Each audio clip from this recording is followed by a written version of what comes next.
Hello again. Sorry about that. Once again, I have gotten some inspiration on my walk, and so I want to share that with you. And we're going to do a little bit more talking about shadow today.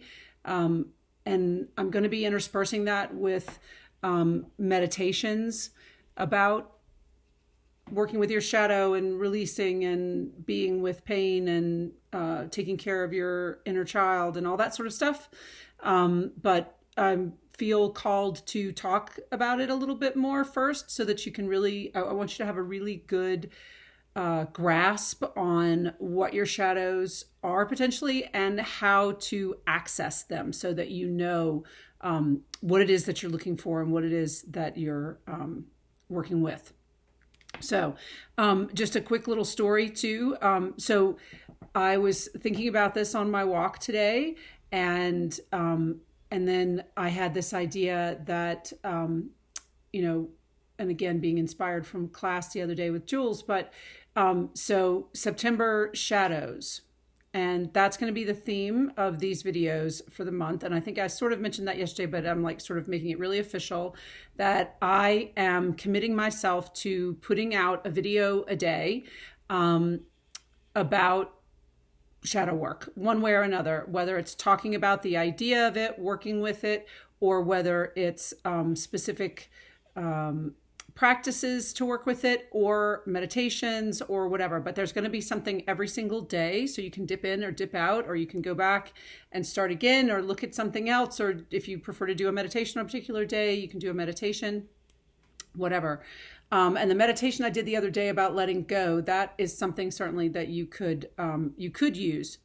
But one fun thing that happened today, and this is just an example also of the way that I interact with my guides, right? Is so as soon as I had that thought about, September shadows or the September of shadows, what should appear right in front of me but this beautiful black and white feather. And notice it's more black than white in this case, so it's focusing on the darker, on the shadows. I do want to make a point, and I'm probably going to elaborate on this later, that shadows aren't necessarily bad. Okay, they generally arise to protect us, right?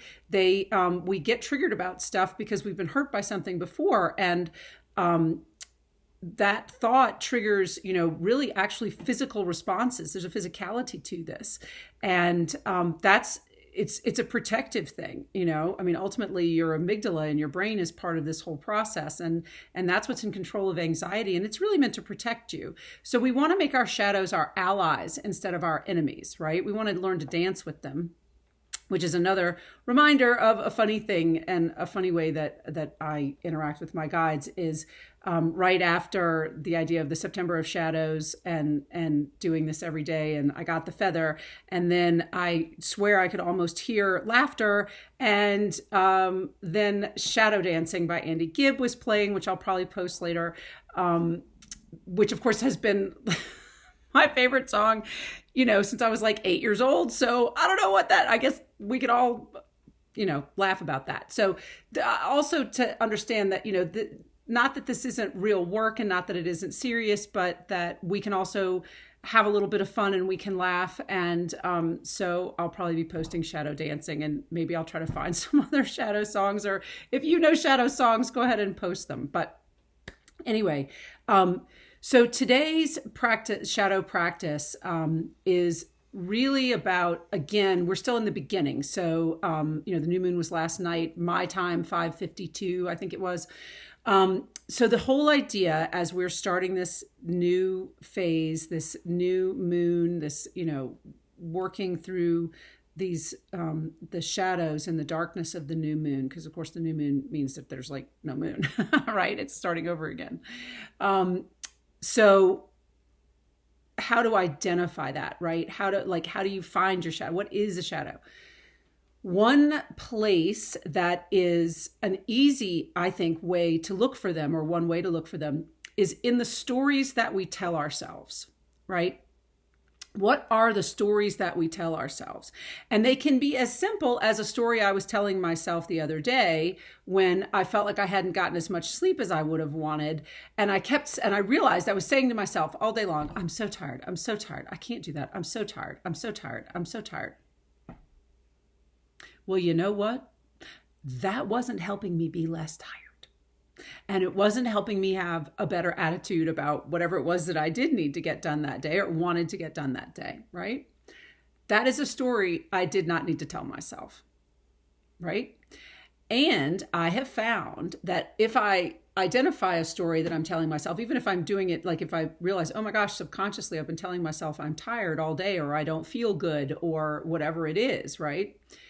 That if I change the narrative, because it's my narrative, I'm the one who started it, so I can change it, right? If I change the narrative, oh no, I'm okay. I actually don't feel that tired. Like, actually, if I think about it, I don't really feel that tired. I just think I should be tired, but I'm not.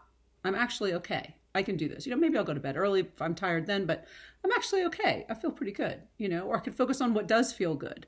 And that's like a very sort of surface example, right, of the stories we tell ourselves. But there's lots of other more insidious stories that we tell ourselves. Things like, I'm not good enough, or nothing good ever happens to me. Only bad things ever happen to me. If you're looking at maybe getting a promotion at work, maybe the story that you tell yourself is, oh, I'll never get that promotion because the boss doesn't like me. Or, I'm not as smart as X who is also up for that promotion right now. I'll never have enough money. I don't have enough money. I don't deserve love, and that's why I can never find a good partner. I'm not lovable. I'm not good enough in some way. And a lot of these stories come from when we were younger, and it could be, I'm 54, so it could be when I was 44, it could be when I was 34, it could be when I was 24, it could be when I was 14, right? It could be when I was 4. People always leave me. That would be abandonment, right? But what are the stories that you tell yourself? What do you go around thinking? Oh, even like, I'll never find a parking place. Like, what is that? What's behind that? Is that you don't feel like you're lucky? You don't feel like you deserve things? You don't feel like good things ever happen to you? Is that the story that you're telling yourself? Because if that's the story you're telling yourself, sit with that. Why are you telling yourself that story? Why do you believe that? And if we go back to, for instance, and this is not something, this is something that I now recognize and I don't feel like is as much of an issue anymore for me. But I do know that, for instance, my father left to go to Vietnam when I was 2 years old. And I think for a long time, I had some abandonment issues, right? Like, I'll, and not to say that I don't still have them. I'm still aware of them and working on them. But this wasn't some particular tragedy. My dad did what a lot of people did at the time, right? And it's just that the age that I happened to be and the close relationship that I happened to have with my father, because we lived on a base. So let's say in that case that maybe what I learned as a 2-year-old is that people that I love leave, right?